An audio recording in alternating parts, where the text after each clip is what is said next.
that I learned this year actually. My marriage is everything. Without that, I have nothing. Yes. I don't care how good the job is; it doesn't matter anymore because I'm not whole here anymore. Yeah. So I have to really readjust myself and make sure that home is taken care of before anything else. Right.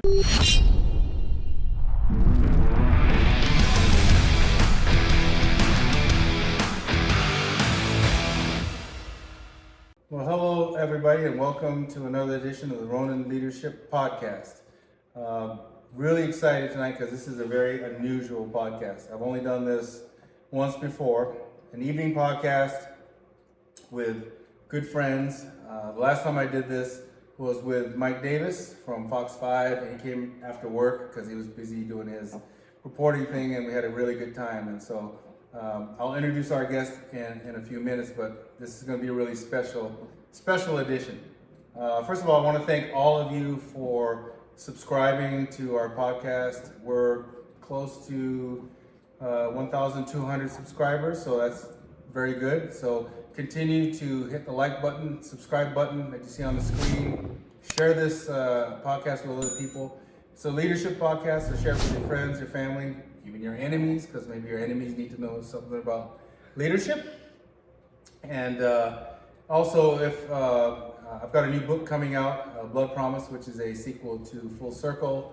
Go to MikeHowardAuthor.com and you can find the link to all of my books. But put all that shameless plug out of the way. Something you got to do, when you're doing podcasts. As those of you who have followed me for a while know that there's a lot of things I'm into, and one of them is definitely watches. And over the years, both Janice and I have an affinity for one particular watch brand, which is Omega. If you're Daniel Craig, you say Omega, but I'm not that pretentious, so I say Omega. I got to know Omega when I was still with Microsoft as the chief security officer, and went to Ben Bridge when they were still selling Omegas in other stores before they created their own boutiques. And just became a big fan for many reasons. Number one, obviously the quality of the watches, but the history of the watches. And I don't want to get into that because our guests today are our friends, our family from the Omega Boutique at the Bellagio. We've gotten to know them since we moved here in 2019, and we've become to know you as brothers and sisters and family. And we thought it'd be really great to have a session, a podcast with our family from Omega to talk about a lot of things. We're going to talk about, obviously, the brand, what the brand means to the watch world, and why we love the brand so much. Well, we want to talk about leadership, because this team here is one of the most switched on together teams I've seen. And obviously I've experienced a lot of teams in my time. So I want to kind of dig deep into what makes a successful team. And so, without further ado, welcome to my friends from Omega. Thank you very much for being on this podcast. First, thank you. As you can see, I don't know if the camera's catching the right angle, but we've had some appetizers and drinks and everything here. So this is going to be a really relaxed podcast. So I hope you'll enjoy this. Why don't we start with you, Joel? Introduce yourself. Tell us a little about your background and how you got to Omega, and we'll do that with everybody. Absolutely. Well, my name is Joel Bonilla. I'm from Honolulu, Hawaii, and my retail adventure started back at a department store in Hawaii called Liberty House, that's now defunct. And I got saved when I was 20 years old by a company called Kenneth Cole Productions. They were a shoe company at that time. And I eventually became a store manager in 2001 when I was 31 years old. And then I decided that I want something better, and I got recruited by the Giorgio Armani Corporation, and the chance to work for Giorgio Armani. You kidding me? Sure. I'm jumping on that. Right. And I got there as operations manager for them in Hawaii, transferred to the Las Vegas store in Forum, and then I got the call from a recruiter asking about if I wanted to work for a watch company, and I always thought watches were cool. And then I was like, Omega, very good. My dad loves Omega. And Really? Okay, yeah. So I'm like, okay, let's give it a shot. Okay. So I get in there, and it was just a brand new crew, brand new store, and all I had was was the manager there who was a sales floor type of manager. So she left me in charge of operations because that's what I did. And then eventually I kind of morphed into a little bit more of a sales floor type of environment, which is kind of breaking from what I normally do. But I think I've actually become to the point where I actually love meeting people now, instead of just being stuck in a cubicle like we used to have. Right. And working with these two was just the best experience, the best team I've ever worked with in my life. That's awesome. All right. Thanks, Joel. Appreciate it. All right, Mandy. Hi, my name is Mandy Zhang, and I'm from China, but raised and grew up in Houston, Texas. Kind of found myself in a retail end job throughout college. My background's in finance, and my affinity for watches kind of led me back to retail, and that's how I joined Omega in 2017. With Omega, I was able to travel from Houston to Hawaii, and now I'm residing in Vegas. Nice. So this is kind of. And you have to stay here, by the way. Yeah. You can't go anywhere. So that's my journey into retail. So I kind of fell into it. I love the people interaction, the human action, and kind of how we kind of connected. Right. So that's a big part of what keeps me passionate about this sector. Awesome. Thank you. Lynn? Hi everyone, I am Ling, and quite nervous, sorry. That's okay. It's good. Yeah. It's all good. I'm from China, and Omega is actually my first only job after college. Oh. So this is my second family, and I'm happy and honored to be part of Omega family. Great. Awesome. So this is a leadership podcast, and so we're going to delve into a lot of things today, but we'll start with the leadership piece. One of the things I've noticed about your team is how well you collaborate with each other and support each other. Do you think that comes organically, or is it something that you have brought to the table from your own individual backgrounds? I mean, what makes this team gel so well? Because we've all seen it, right? We've all worked at different places where you've got very high talented people that know what they're doing, but they don't work well together as a team. Why does this team work so well together? I think for me, the first thing I do is I observe the way everybody else works, and then I assimilate myself into that. And the whole attitude is, whatever we need, whatever you want me to do, I'm gonna do it for the betterment of us. You know, it's I think part of leadership is being able and willing to do everything you can for the team. And I think that's what all of us have. You know, whether it be the business side or just taking care of each other personally. We're not always going to be 100% every day, Right. but you want to make sure that you can bring your mates up Right. to 100% level by the end of the day and feeling good about what we do. Right. You know? Right.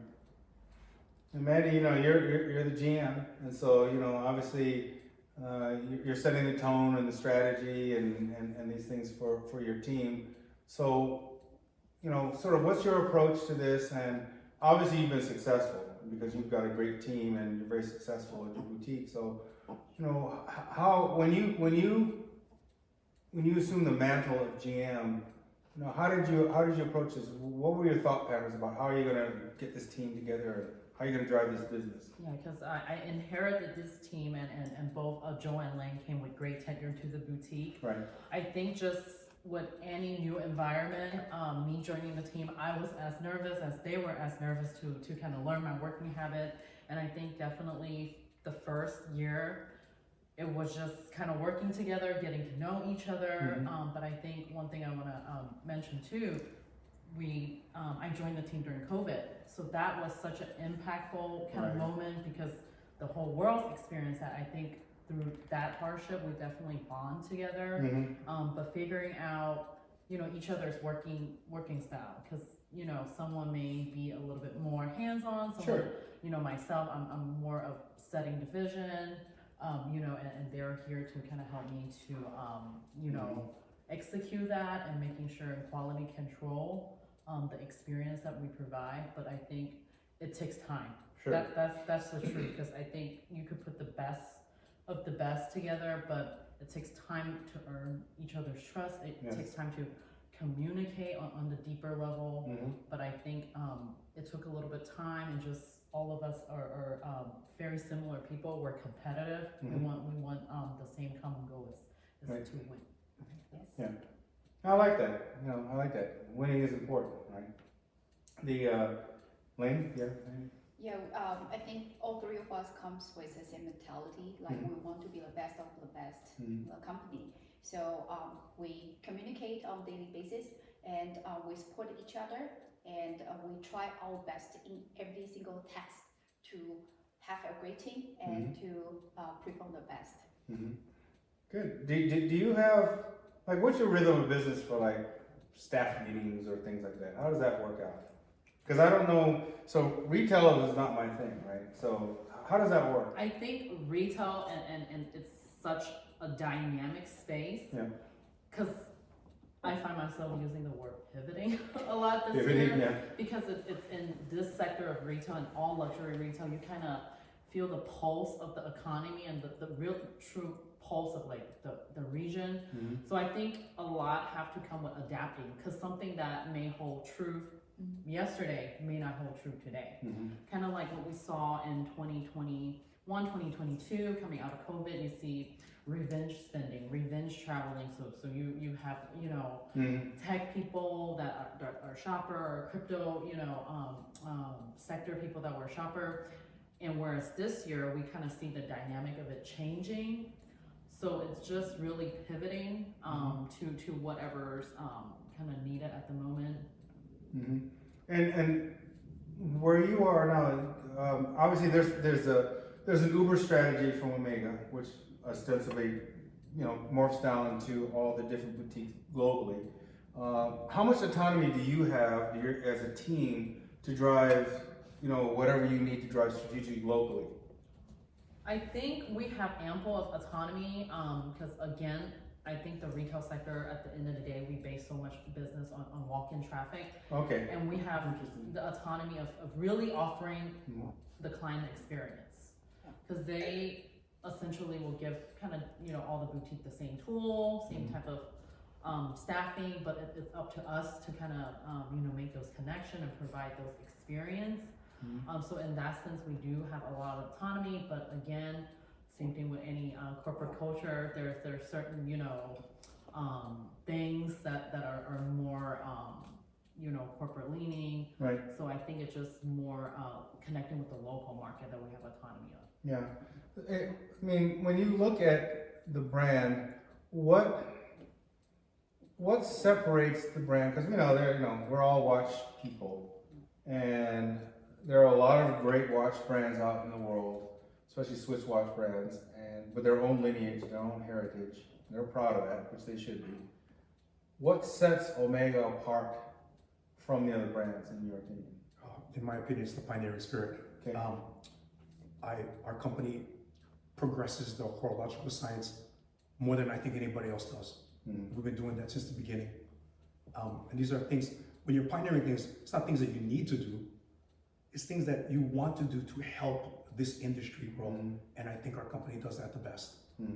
period. I would agree. Yeah. Oh, you were to say something more? Oh, okay. And I think Can't agree more. yeah. For me, I think I've always been a fan of the brand. That's how I kind of landed here. Right.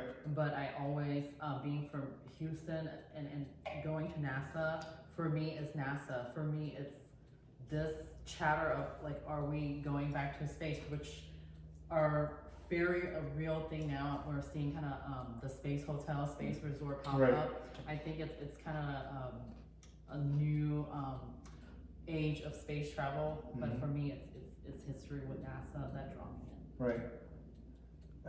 Now, the only experience I had with retail was when Microsoft decided to. We were chasing Apple forever, which was a bad move. But anyway, we built Microsoft stores, right? Which were fine, but it wasn't Apple stores. So we had to build our own security. We had to, get our own loss prevention and all that kind of stuff. So that was kind of like my only thing with retail. But there has to be pressures in the retail space that you guys deal with every day, P&Ls and all the other kind of stuff. How do you stay motivated?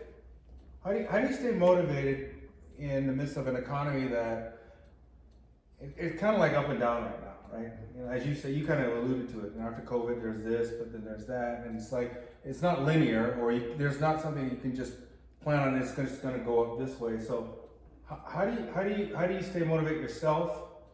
How do you keep the team motivated? Well, for me, the motivation is just doing a good job. Mm-hmm. It's never been about anything other than that. I don't care what I do for a living, whatever that was, it's put in front of me. I'm paid to do this, so I'm going to give everything I have just for the sake of. I don't even need the people to tell me I did a good job. I just know that when I'm exhausted at the end of the day, I know I did something to progress this thing, Right. and that's my greatest satisfaction. As far as motivating the team, you know, making them feel like they're not just a number. You know, making them feel like they're part of something special, and that their contribution is necessary for us. So And that's one thing Janice and I both have recognized with Omega, whether it was, you know, obviously the team here, but we've had experiences with the team in Bellevue, Washington, with Chicago, and New York. And there's a consistency about, compared to some other watch brands, which I won't talk about, you know, because I'm not like that, you know, but, you know, where you don't have that connection, you're just a number. You're just somebody that we want to sell you something. So I think that's important that you mentioned that, you know, how you think about that. Is that something that's in the DNA of Omega that's pushed down from above?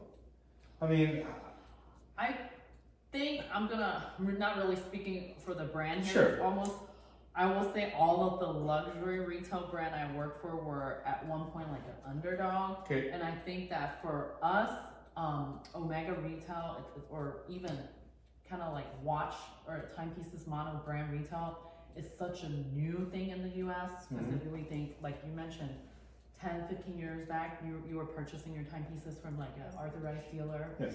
The experience definitely is different there, but I think for all of us that's been at a mono brand, where it's building its presence in the US and acknowledging the hardship and how long the brand has come, so we really cherish clients, and we really cherish, you know, and be prideful with the brand's history and what we have to offer. Like you mentioned, yes, you know, things change when it was busier and we were seeing an ample of traffic, of course, then, you know, we're not able to give our client as much, you know, one-on-one time. So in short of, you know, less traffic, in short of sales and whatnot, we see it as a opportunity to like reconnect with our client, reconnect and kind of with our team, kind of work on things that, you know, those busy times didn't allow us to work on. And I think it's pretty easy to stay motivated because all of luxury retail, it's always a trend. So we, even though, you know, if it's trending one way or not, we want to be, you know, the one that's leading the trend. Right. So I think regardless of the trend, there's still kind of like an average and mean that we can measure to. But the team here, it's competitive. We're all, you know, just want to be better than we were yesterday. And I think that our other team member at Bellagio definitely feels the same. Yeah, that's great, because I like that. And you always just stay hungry, right? And once you decide that you rest on your laurels, then you're done, right? Now, every profession has its own set of pressures, right? And so, and as you're going through your career, just like going through my career, you spend more time at work than you spend at home, and there's a lot of stuff going on, a lot of pressures. This gets back more to the leadership, but it's also this, you know, whatever you want to call it. You know, we used to call it work-life balance, but whatever we want to call it. How do you deal with work-life balance? I mean, what's your approach to it? How do you do it? Because there are some things that you have to do. You have to be there. You have to deal with sometimes not so nice people. You have to deal with P&Ls. You have to deal with, sometimes there are some good things that come from on high, and there's some stupid things that come from on high, and you just got to implement whether you agree with it or not. How do you deal with that? Have a great team to support. Besides having a Vesper. Yeah, work-life balance. Is there such a thing? For for me personally, that's a tough balance. Sure. Because you know, when my phone goes off, I want to be able to help anybody that calls me or texts me. Well, that's work-life balance right there. Keep it kissing you. See, this is work-life balance right there. Are you gonna take me to dinner after, or? Only if you pay. It's, well, work-life balance is tough for me because whenever my phone rings, I want to make sure that I'm Sure. there. But at the same time too, I forget that I'm at home. Right. And I have a wife that relies on me to be present there. Yes. So for me, one thing that I learned this year actually, my marriage is everything. Mm-hmm. Without that, I have nothing. Yes. I don't care how good the job is; it doesn't matter anymore because I'm not whole here anymore. Yeah. So I have to really readjust myself and make sure that home is taken care of before anything else. Right. That's me. I think that's great. I think that's important. I remember at Microsoft, they always preached work-life balance, but they never actually supported that, right? Because they expected you to be there ready 24/7. So that work-life balance was just something that HR would put out, so they could say that we support it, but they don't really support it, right? But it's important because at the end of the day, I remember as a cop, they would say things like, okay, so you put 25 years in and you were never home and you had a divorce and all this kind of stuff, and what does that actually mean? So you did a great job, but your life is kind of crap, right? So there has to be this, what do you call it, balance. So how about you all? How do you deal with this? Well, I really think we have a really supportive team because I am a mom, Yes. and I'm the first one in the team to have a baby. Oh, really? Okay. Yeah. Okay. So things happens all the time, Yeah. and I have my two partners to back me up whenever I need some help and at home. And I remember so well, like back in June, and Mandy reminded me, "Hey, Ling, it's your birthday month, and what do you want to do?" And I totally forgot my birthday, and then she reminds me. So to me, to have a good work-life balance is to have a great team to support you, to got your back all the You time. got a great leader right here. Yeah. And just, Absolutely. I think for me, it's literally checking in with everyone because it's so funny. I just had a check-in on the same topic today. Okay. But I think for us, because retail exists in a space where, yes, there's corporate and other component, but it's usually a small team. So it's really being there for each other and checking in. Because sometimes work can get so intense and you forget to really check in with each other to see how you're doing outside of work, but also being able to kind of know enough to say to the other people on our team, say, okay, take a break, let us handle it. But it's a two-way street because when I need it, or when vice versa, they're there to catch me. Yeah. And that's one of the things I recognize about your team here. Emotional intelligence is really important when it comes to team building, and you have it, whether you've been trained in it or it's just inherent in what you guys do. You have this emotional intelligence where you can feel what each other's feeling, and you think about each other and you support each other, and I have to say it's kind of rare because it really is. Especially, I would think, and I'm just speculating here, in the world of retail. Retail can be, I assume, fairly cutthroat because your salespeople, and in some places you want to undercut everybody else because you want to be number one, right? And I would think it'd be a little bit harder in retail to try to get a team ethos going. Am I incorrect? No, Or? I think you're hit the nail on the head because it's almost like, I don't want to say the one bad apple, but I will say I always make this joke. It's almost like once your team is a great harmony, a monkey throws a wrench in it and kind of throws it off. Sure. I think in a retail environment, because I'm sure a lot of people know or may not. most of luxury retail doesn't matter your position, some type of your compensation, it's you know, provided by your numbers or your maverick in sales. So it is tough, but I think it's, again, working through the patch and understanding the people that are building a career in here, that their tenure, we all been here for years. So they're not, or the team members that when we are interviewing and kind of recruit for our boutique, one of the ethos that all three of us have to agree on is that this person has to be a good person, a kind person, a trustworthy person.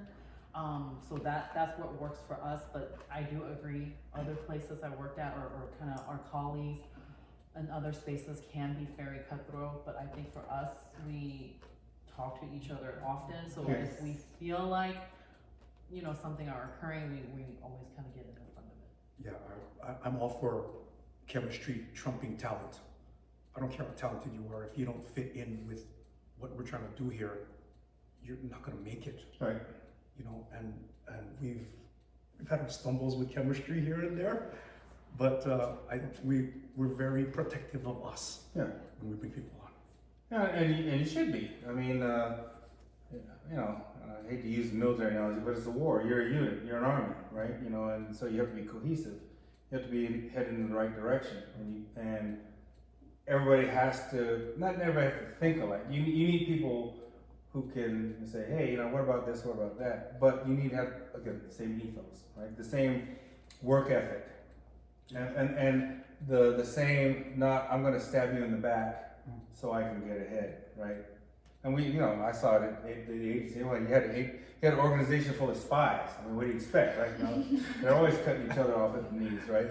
But the people that were the great leaders were the ones that got beyond that, like you all, and you figured out, you know, how to make this thing work, right?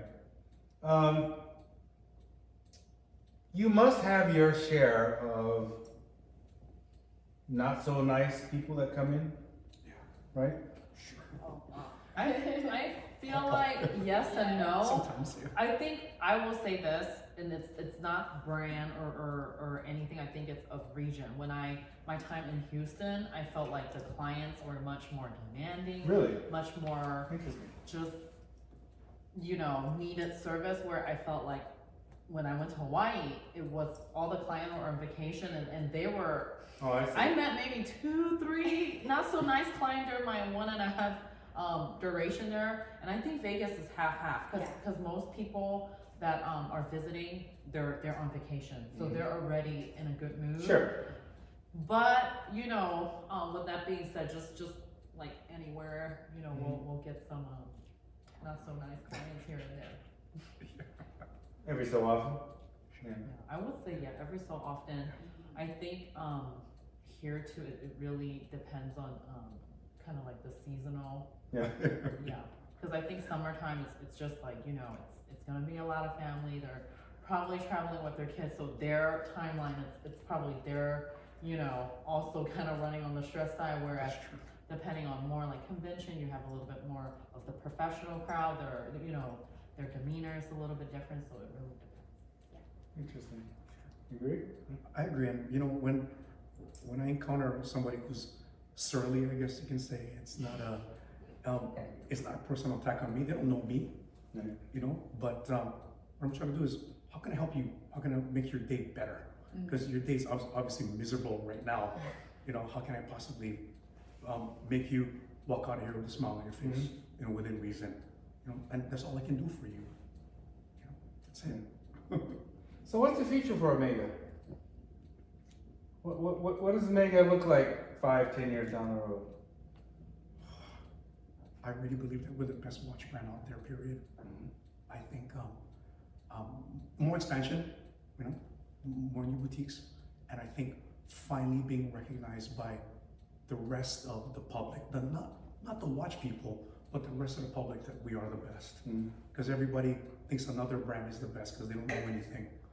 But Well, everybody wants to get that brand. Exactly. When you first, even in the agency, I told you guys before. Yeah. You know, when the first watch I ever brought was that, you know, lousy brand.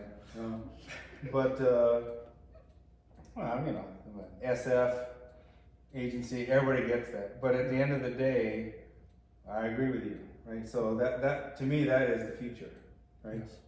Just to, and we have friends of ours that have actually come over from the dark side into the light, you know, right? Yeah. Yeah. So I guess the last question I have for you is, at the end of the day, when you look at this group, this team here, right? Is this an anomaly? Yes, Okay. easily. I've been in retail for a long time, and I've worked with other sets of managers that, yeah, I mean, there's absolutely internal gripe because everybody's got different visions, you know, and the idea of collaborating just wasn't there because I got my way, and I demanded it be done this way. And if you have a bunch of like 4 people that have the same idea, and a general manager, that's not going to make us collaborate. Right. We're never going to reach anything. We're just running in separate directions, running our areas the way we believe they should be ran. And I've been a part of that. I've been a part of places where I don't want to go into the office because I don't want to see somebody. And that's my honest truth because we come from 2 different places. Right. You know, so we have 2 different ideas and we're never going to meet minds. Part of it is my fault, absolutely. But at the same time too, you know, it's a growing process, right? As a manager, you know, when you come here, you have I've known Ling for over 10 years now. Is that right? Yeah. Oh, wow. We hired her as a salesperson. Is that? And It was a baby. as a You're baby, right. as a baby. You're And, still a baby. Jeez. and I've seen her grow to what I see right now, and Right. I'm proud and I'm Yeah. honored to work with you. Yeah. And we both had different managers, obviously, before Mandy, and yeah, I mean, they had their way, and I don't think they had our store running as optimal as Mandy has brought us. Yeah. You know, that's why she's gonna have to drag me out to get me out of that store, Yeah. because I'll do anything for this. Yeah, that's why I wanted to ask the question because, and thank you for being honest about that because I agree. I think, well, you both are, all of you, but I think Manny is an exceptional leader, setting the tone and providing that avenue for collaboration and that team building. I think that's really important. And so it's one of the things, you know, we always try to preach on this podcast is that no one size doesn't fit all, but there's a common denominator, and you guys have hit all of it.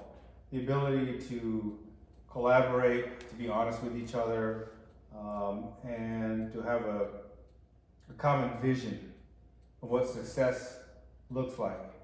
And also, even in this space of retail, right, where, yes, as you said, your individual merit increase, or whatever you call it, but that's what we call it at Microsoft, is based on sales.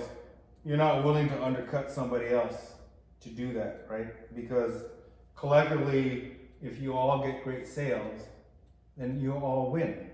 It's not about you winning, right? It's about we winning.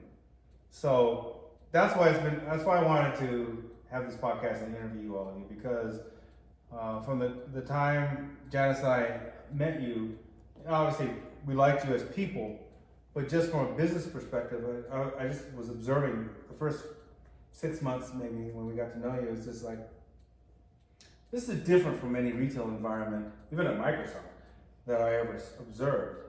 And it's because of great leadership, and it's because of a common DNA, because you all want to succeed for yourselves, for your company, right? But you're also supporting each other, which is rare.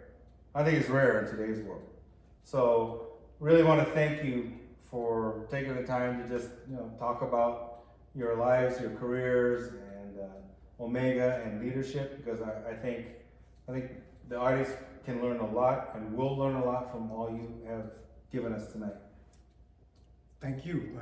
Honored to be here, and honored to be part of your family, honored to be. Ohana, baby. Yeah, it's just the best. Yeah. I've been a fan from from day one, man. Thank you so much for having us and letting us share our story and experience with your subscribers. It's such a pleasure. Thank you. It's our absolute honor to be here today. Thank you. And there's Kiku sleeping. Oh. You should let your you should show your omegas. Oh yes, Yeah. everybody needs to show their omegas because we always have to do the watch thing. All right. So go Omega, best watch brand in the world. Yeah. Yes. There you go. All right. Well, thank you for tuning in to this edition of the Ronin Leadership Podcast. Again, this is a diversion from our usual podcast, but I think obviously, I think you're gonna really enjoy this. And these folks are switched on. They are, we're not just saying it because we consider them family, but you've heard them tonight. And if you are building a team or you have a team that's dysfunctional, listen to what these folks have to say, because you can get a team together that is switched on, heading in the same direction, strategically going in the right direction, and not trying to undercut each other. These are the folks that can help you do that. And by the way, if you decide that you need some help in team building, contact me. Obviously, you know how to get a hold of me. I can connect you with the folks here at Omega. They can work with you and maybe work with you on how to build teams. So until the next edition of the Ronin Leadership Podcast, take care and we'll talk to you later. Thank you.